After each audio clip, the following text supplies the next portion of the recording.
It wasn't the wind that woke Kodiak that early morning. It was something older, something that runs through the blood of domesticated wolves and never fully turns off. An instinct etched in DNA that says, danger, protect, fight. At 2:47 in the morning on October 23, 2021, on an isolated ranch north of Wyoming, 80 kilometers from the nearest city, the thermometer read -8 degrees Celsius. Recent snow covered the ground like a white and silent blanket, so thick it erased the boundaries between earth and sky.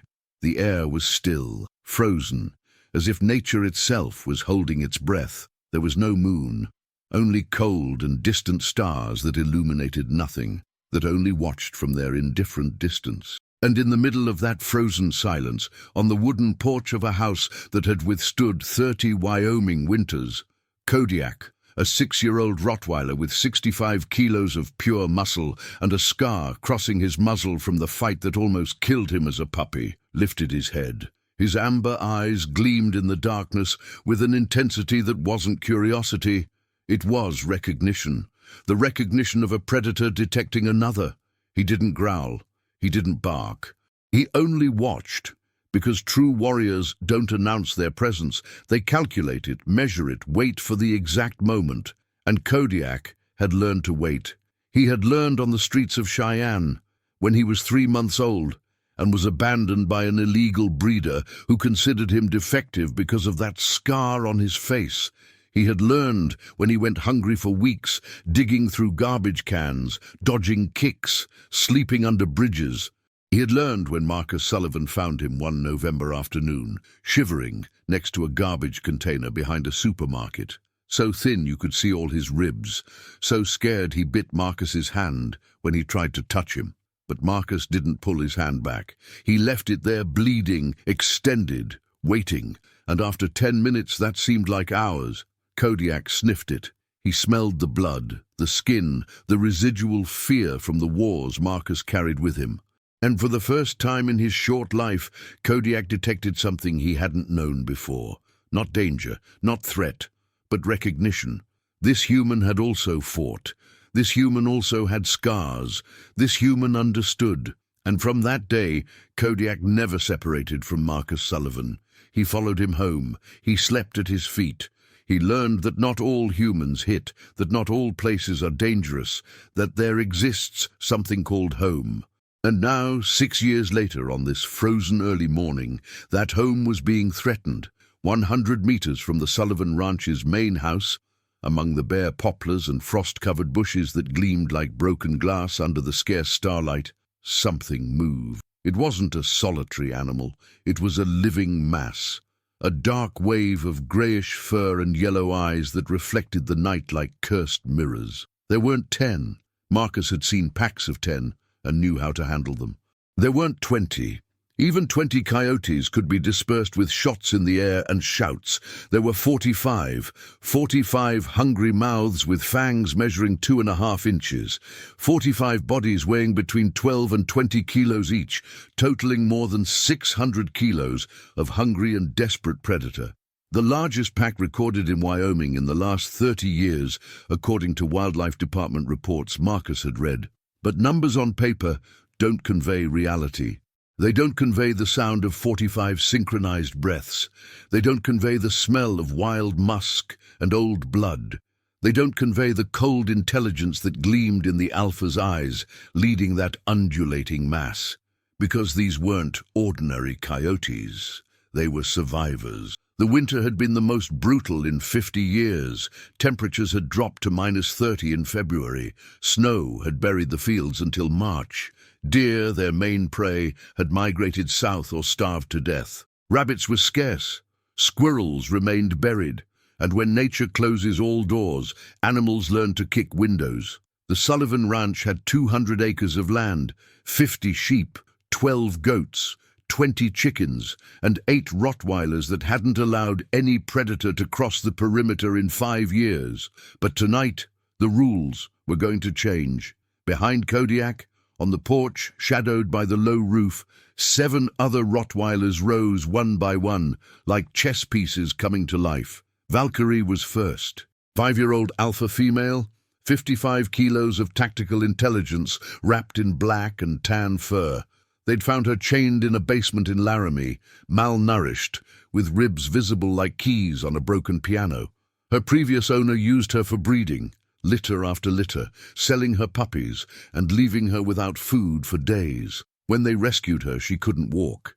The chains had deformed her legs. Marcus spent 8 months rehabilitating her, taking her to hydrotherapy, massaging her muscles every night. And when she could finally run, Valkyrie never ran far. She always came back. She always stayed close. Because she'd learned that freedom without family isn't freedom, it's loneliness. Next to her rose Brutus, 7 years, 63 kilos, his body covered with scars, telling stories no veterinarian could fully read. Retired fighting dog. He'd spent 4 years in an illegal ring in Casper, forced to fight other dogs while drunk men bet money they didn't have. He won 32 fights. He lost 3. In the last one, he almost died. His owner left him lying in an alley, bleeding, considering him too old, too slow, too expensive to heal. Marcus found him by chance on his way to the hardware store. He stopped because he saw the blood. He stayed because he saw the eyes. Eyes that didn't ask for help. Eyes that only waited for the end with dignity. Marcus didn't give him the end. He gave him a beginning. Shadow moved to the left, silent as his name. 6 years, 58 kilos, fur so dark that at night he was only a shadow with teeth. They rescued him from a university laboratory where they used him for behavior studies. He spent the first 3 years of his life in a 5-foot by 6-foot cage. No grass, no sky. Nothing except constant observation and food measured with clinical precision. When Marcus adopted him through a rehabilitation program, Shadow didn't know how to run. He'd literally forgotten how to move his legs in anything more than walking in small circles. It took him 6 months to remember dogs are made for speed, and when he finally ran, he did it with an efficiency that was frightening. Every movement calculated, every step measured. He never wasted energy. He never did anything without purpose. He was a natural strategist that human cruelty had unwittingly refined. Thor advanced to the front, 60 kilos of barely contained aggression, 4 years old, rescued from an extreme neglect case where his owner kept him chained 24 hours a day as a guard for an abandoned property.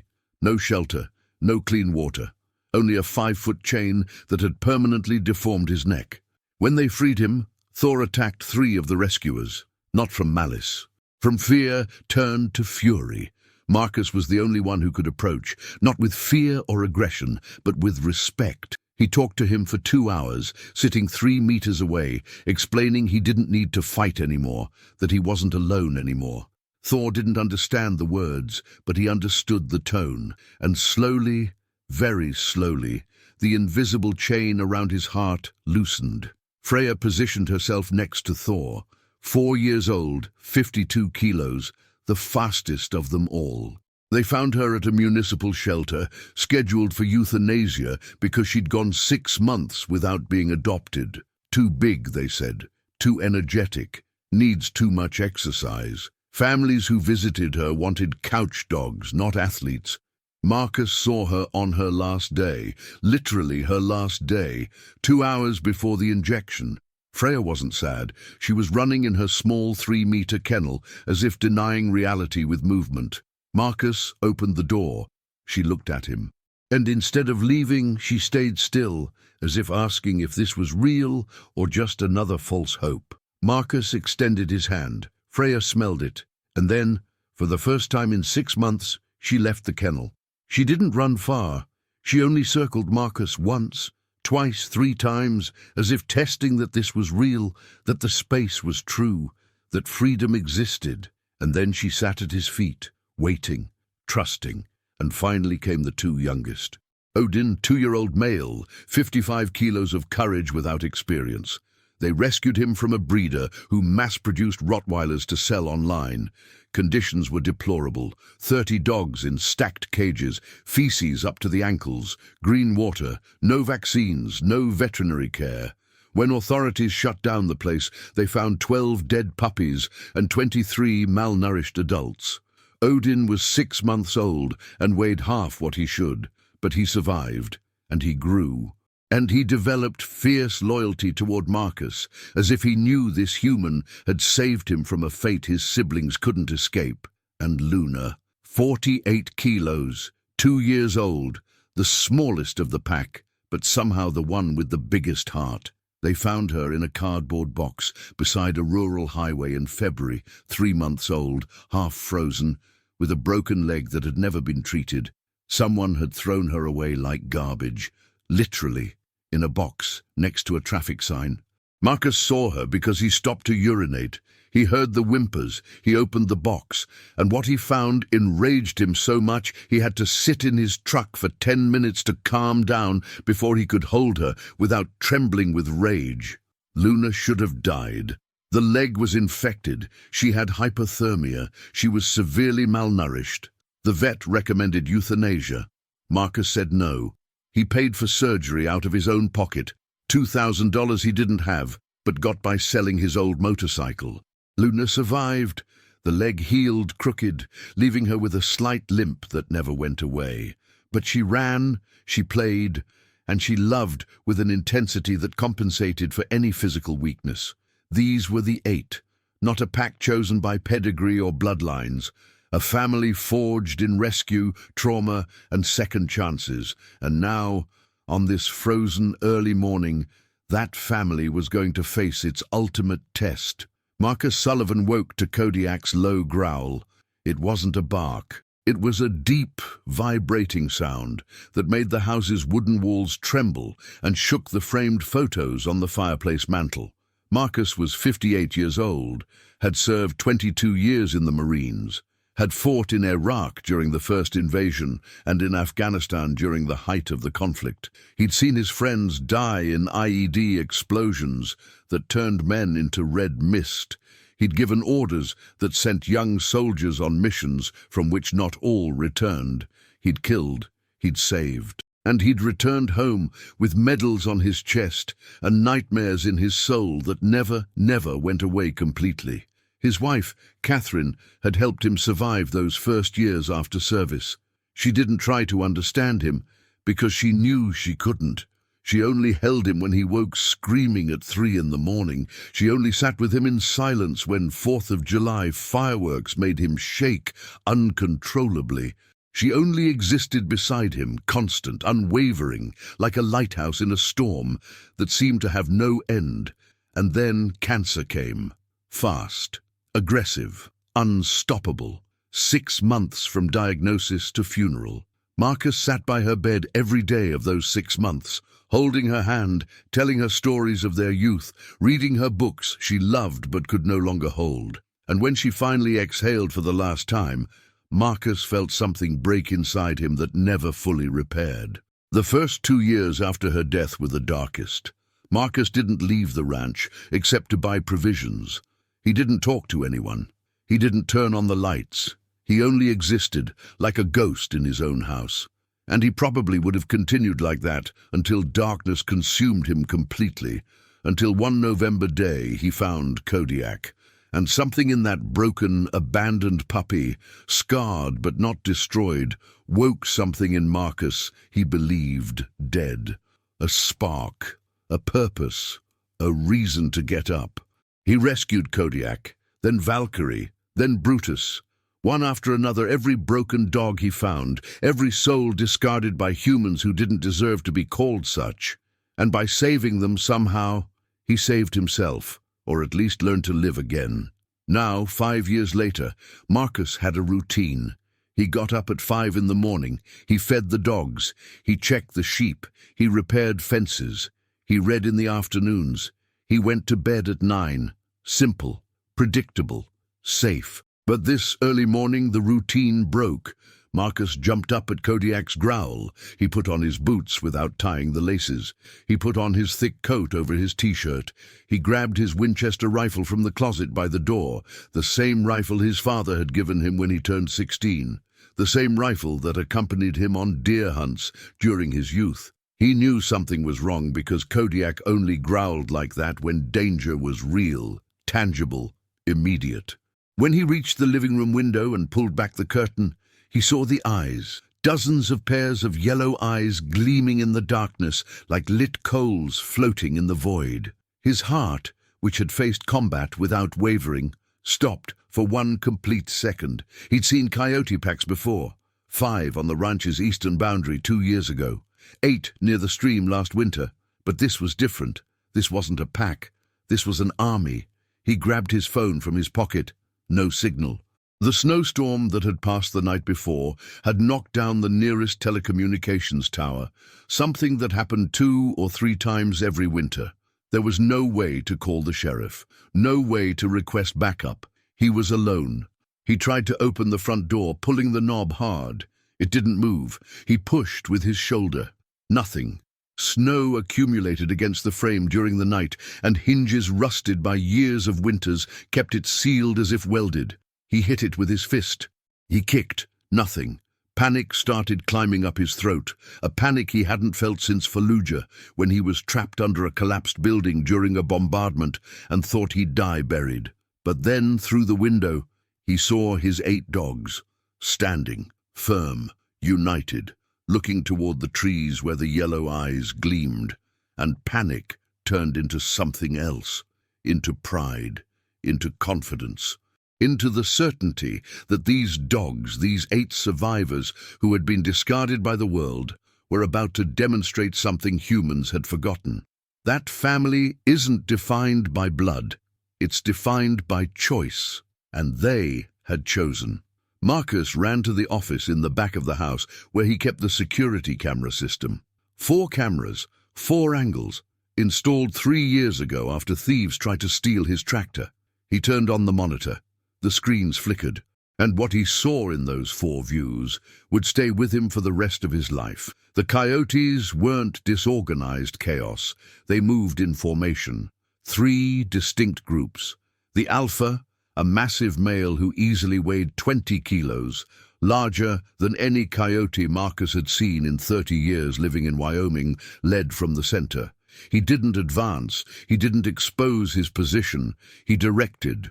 Around him, the pack divided into 3 squadrons, 15 to the north, 15 to the west, 15 to the east. They left the south completely open, but Marcus knew that tactic. The south faced Big Sandy Creek, which at this time of year was completely frozen.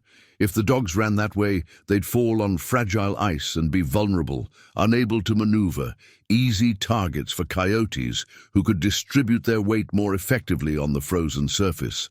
It was a perfect ambush, a trap designed with intelligence that made Marcus wonder how many ranches they'd attacked before, how much they'd learned, how much they'd evolved. And the Rottweilers knew it. Kodiak looked at Valkyrie. There was no sound. There was no visible signal, just a look. But she nodded. Shadow moved east, taking Thor and Freya with him.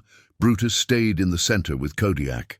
Odin and Luna covered the north. There was no confusion. There was no doubt. They'd lived together for years. They'd slept in tangled piles during winter's cold. They'd hunted rabbits together. They'd patrolled the ranch perimeter every evening as an unbreakable ritual. They were more than a pack. They were a military unit. And when you attack a unit, there's no room for negotiation. There's only response. At 3:12 in the morning, the first coyote crossed the invisible line. He was young, maybe a year old, with lighter fur than the rest, and confidence that exceeded his experience. He approached the north pen where sheep slept, huddled under a wooden shelter. He didn't attack them immediately. First he circled them, sniffing, measuring, like a boxer studying his opponent before the first punch. The sheep woke up, began to bleat, that high and desperate sound signaling pure terror. And then the coyote jumped. He caught the nearest one by the neck, bringing her down in the snow. The sound was horrible, a bleat that started as a scream and ended as a choked gurgle. The sheep kicked for 5 seconds, then she went still. The coyote didn't eat her, he didn't tear flesh, he only left her there, bleeding on white snow that stained dark red. And then he jumped toward another, and another, killing without hunger, killing for territory, killing to send a message. This is what we do. This is what we'll do to you. This is what will happen to everyone who tries to defend themselves. Odin was the first to react. With 2 years of age and more courage than common sense, he jumped the pen fence and launched himself at the coyote. Luna screamed a warning, a sharp bark meaning stop, wait, this is a trap. But Odin was already in the air. The young coyote fled fast, too fast, disappearing among the bushes. Odin followed without thinking, and then they emerged. 6 coyotes from the shadows, surrounding Odin in a perfect circle in less than 3 seconds. This was the strategy: provoke, isolate, kill. And it would have worked with any solitary dog. But Odin wasn't alone. Luna didn't hesitate half a second. 48 kilos against 7 coyotes, totaling more than 100 kilos combined. Math didn't matter. Odin was her brother. She'd known him since he arrived at the ranch, a traumatized puppy who trembled in corners. She'd slept next to him during storms. She'd shared her food when he was too scared to eat alone. She'd played with him until he remembered being a dog didn't mean just surviving, but living. And now that he was in danger, math meant nothing. Loyalty doesn't calculate. Loyalty acts. Luna jumped the fence and crashed into the nearest coyote with a force that belied her small size. Her jaws closed around the animal's neck with pressure exceeding 300 pounds per square inch. The coyote howled, a high sound that cut through the night. Luna shook him once, twice, like he was a rag toy. There was a dry crunch. The coyote fell, still breathing, but his back legs no longer responding, spinal cord damaged, out of combat. The other 6 turned toward her. Odin, taking advantage of the distraction, attacked from the flank. He bit another coyote's back leg, tearing muscle and tendon with teeth designed by millions of years of evolution for exactly this. The animal howled and backed away, limping, leaving a trail of blood in the snow. But then more came. Not 6, not 7, 10 coyotes, 15, 20. The entire northern group converged on the 2 isolated Rottweilers. Odin and Luna fought back to back, a formation Kodiak had taught them during play sessions that weren't really play but instinctive training. Luna covered the left, Odin the right. When one attacked, the other defended. When one retreated, the other advanced. They were a single organism with 8 legs and 2 brains, connected by something stronger than instinct: connection. Family. Love in its purest and most brutal form. And from the security cameras, Marcus screamed their names, pounding the monitor with both fists, desperate, helpless, trapped behind glass like a spectator at a horror movie he couldn't pause or turn off. He grabbed the axe from the tool closet. He began hitting the front door hinges with a fury that surprised even him. Each blow echoed through the empty house. Each blow was a silent scream of frustration. But the hinges were industrial steel, installed to withstand Wyoming winds reaching 130 kilometers per hour. They didn't break easily. It was Kodiak who arrived first at the North Pen. He didn't run. He tore through. 65 kilos of muscle and purpose, who had known hunger, abandonment, cruelty, and had chosen not to become that, but its exact opposite. He hit 3 coyotes in his path like they were bowling pins. One flew 2 meters before crashing into a fence post. Another rolled in the snow, disoriented, with 2 broken ribs. The third tried to bite, but Kodiak turned, grabbed him by the back of the neck, and threw him toward the trees, where he disappeared with a shriek that faded in the distance. Valkyrie arrived from the west, her tactical intelligence manifesting in every movement. She didn't attack randomly. She identified the weakest, the wounded, the one already bitten by Odin or Luna, and finished it. Efficient, fast, no waste of energy. Brutus closed the circle from the south, his experience from 32 fights in illegal rings, making him invincible in close combat. His technique was brutal, but perfect. He went straight for the neck, ignoring bites on his flanks, ignoring pain, focused only on ending the threat in front of him. Thor appeared like black thunder, releasing all the contained fury from years chained. He didn't fight with technique. He fought with pure rage, but disciplined rage, focused, directed. And suddenly, the 20 coyotes surrounding Odin and Luna were themselves surrounded by 8 Rottweilers, averaging 55 kilos each. The battle reversed in less than 10 seconds. Shadow, always the strategist, didn't participate directly. He moved on the perimeter, cutting escape routes, forcing coyotes toward the center where Brutus and Thor waited for them. Freya used her speed to chase those trying to flee, bringing them down from behind. Valkyrie coordinated with Kodiak without words, anticipating his movements, covering his blind flanks. And in the center of everything, Odin and Luna, wounded but alive, continued fighting. In less than 3 minutes, 5 coyotes lay dead or dying in the snow. 4 others were injured so severely they wouldn't be able to run for weeks. The remaining ones retreated, regrouping 30 meters away, their yellow eyes gleaming with something that could have been fear or could have been calculation. Odin was bleeding. A deep bite on his right side opened his skin like a dark flower. Blood dripped, staining the snow, creating a puddle that grew with each second. Luna pushed him toward the porch, refusing to leave him behind even when 3 coyotes tried to intercept her. Valkyrie drove them off with a roar that didn't sound canine, but primordial. When Odin finally collapsed on the porch, trembling, his breathing shallow, Luna lay down next to him. She licked his ears. She pressed her body against his to give warmth. She wouldn't abandon him, no matter what came next, no matter that the battle still raged 20 meters away. Odin was her family, and family doesn't abandon. Never. The alpha coyote watched from the forest's edge. He hadn't entered the fight yet. He wasn't stupid. He'd seen enough. The Rottweilers were individually stronger, more organized, better trained. A frontal assault would end with more casualties than he could afford, but he had numbers. And he had time, and he had hunger that erased fear. At 3:26 in the morning, the alpha made a decision. He divided his remaining pack, about 38 coyotes still capable of fighting, into 3 new groups. This time, he didn't distribute them evenly. He put 5 in the east, 5 in the west, and 28 in the north. It was a gamble. He would sacrifice the flanks to concentrate overwhelming force at a single point. And that point would be where the 2 weakest Rottweilers were, the young ones, the wounded ones. The Rottweilers were forced to separate. Shadow, Thor, and Freya ran east, where 5 coyotes attacked the chicken coop, killing birds not for food, but for distraction. Brutus and Valkyrie went west, where another small group attacked the tool shed, knocking down paint cans and tools in noisy chaos designed to confuse and divide attention.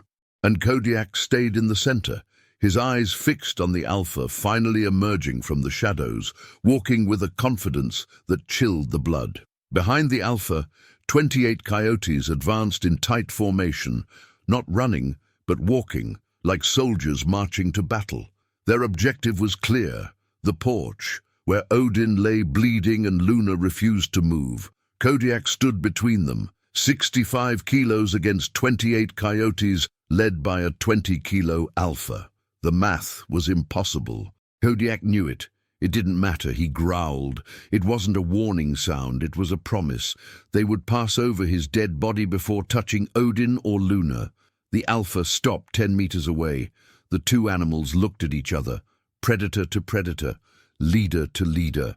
And in that moment, Marcus finally broke the door hinges. The sound was like a gunshot, metal twisting, wood splintering. The door fell inward with a crash that echoed across the entire property. Marcus ran out, slipping in the snow, rifle in his hands. But it was too late. The alpha had given the order. The 28 coyotes launched at the same time, a living wave of teeth and claws converging on the porch. Kodiak didn't retreat. He advanced. He crashed into the first row of coyotes with a force that dispersed them momentarily. His jaws closed around one's neck. Crunch! It fell. He turned, caught another by the leg, threw it. But there were too many. They hit him from 3 sides simultaneously. He fell to his knees. He got up. They brought him down again. And he kept fighting, because behind him were Luna and Odin, and as long as he had breath, no one would touch them. Then Luna did something Marcus would never forget. She got up, with her open wounds bleeding, with her permanent limp making her wobble, with her small body trembling with effort. She got up and ran toward the mass of coyotes covering Kodiak, not to the side, not backward, toward the center of danger, toward almost certain death, because Kodiak had protected her 1,000 times during 2 years, because Kodiak had taught her to play when she only knew fear, because Kodiak was her family. And now it was her turn. Luna crashed into the coyotes like a small and furious bullet. She bit, she tore, not with technique but with pure desperation. The coyotes turned toward her, confused by this suicidal attack from such a small dog. And in that distraction, Kodiak rose. He shook 3 coyotes from his back. He roared, and the sound was so deep, so primordial, that even the alpha stopped. That's when the rest of the pack arrived. Shadow, Thor, and Freya from the east, Brutus and Valkyrie from the west. They converged toward the center, like arrows launched from invisible bows, and the battle became something that transcended description. It was chaos. It was coordination. It was something no biologist could explain with pure science, because it transcended instinct and entered the territory of conscious choice. Thor threw himself on 2 coyotes simultaneously, his weight crushing them against the snow. Shadow appeared behind the alpha, cutting off his escape, forcing him forward where Brutus waited with jaws that had won 32 fights and had no intention of losing the 33rd. Freya was black lightning, impossible to follow, bringing down coyotes with lateral strikes that broke ribs and collapsed lungs. Valkyrie, the strategist, didn't waste movement. Each bite was lethal. Each attack permanently ended a threat. And in less than 5 minutes, that seemed like hours, the snow around the porch was stained completely red. It wasn't just red, it was crimson, it was scarlet. It was the color of decisions that can't be undone and consequences that can't be avoided. 17 coyotes lay dead or dying. 6 others were injured so severely they dragged their bodies toward the trees, leaving blood trails like paint spilled on white canvas. The remaining ones, fewer than 20 now, finally retreated. Not in organized retreat, but in panic. They ran. They scattered. They disappeared among the trees like smoke dissolving. And the alpha, the massive male who had led this invasion with such confidence, lay in the snow with his neck broken by Brutus's jaws. His yellow eyes, which had gleamed with intelligence and hunger, were now dimming, looking toward the moonless sky, with something that could have been surprise or could have been acceptance. Kodiak stood over the corpse for 10 seconds, not in celebration, in confirmation.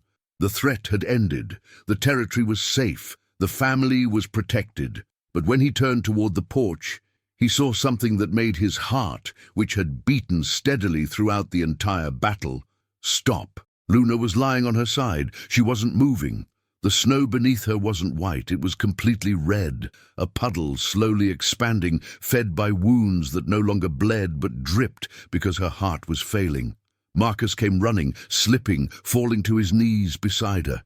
His hands, which had held rifles in war zones, which had applied tourniquets to dying soldiers, which had written letters to families of the fallen, now trembled uncontrollably as they touched Luna's soaked fur. She lifted her head. Just a little. Her amber eyes, normally so bright and full of life, were clouded but still conscious. She looked at him, and Marcus saw something in that look that broke him more completely than anything he'd seen in 22 years of military service. Peace. There was no fear. There was no visible pain, though surely she felt it. There was no regret. Only a deep tranquility that said everything is okay. I did what I came to do. I protected what I love. I need nothing more. Marcus lifted her carefully, as delicate as if she were made of glass. He carried her inside the house, to the living room where the fireplace still had burning embers. He laid her on the rug in front of the fire. The other 7 Rottweilers entered behind him, forming a circle around Luna. Kodiak lay down next to her head. Valkyrie pressed her body against Luna's side, sharing warmth. Brutus, Shadow, Thor, Freya all settled around, creating a nest of bodies that enveloped her completely. Odin, despite his own serious wound, dragged himself from the porch and lay down in front of Luna, his nose touching hers, his eyes tearful in a way dogs shouldn't be able to cry but sometimes do. Marcus tried to stop the bleeding. He applied pressure to the largest wounds. He tore towels to make bandages. But there were too many. The neck, the side, the legs, the belly, the coyotes had torn her apart, and she had kept fighting, had kept protecting, until her body simply couldn't anymore. Marcus called the emergency veterinarian in Laramie, using the landline phone that still worked. It would take her an hour to arrive. Luna didn't have an hour. Maybe she had minutes. Marcus sat on the floor, lifting Luna's head and placing it in his lap. He petted her ears, that simple gesture she always loved, that made her tail move even on her worst days. Her tail moved now, barely, only once. But it moved, and Marcus, decorated veteran who had kept composure while his best friend died in his arms in Ramadi, who didn't cry at his wife's funeral because he had to be strong for others, who had built emotional walls so high he thought nothing could bring them down, cried. He cried like he hadn't cried since he was a child. He cried because this 48-kilo little dog, rescued from a cardboard box beside a highway with a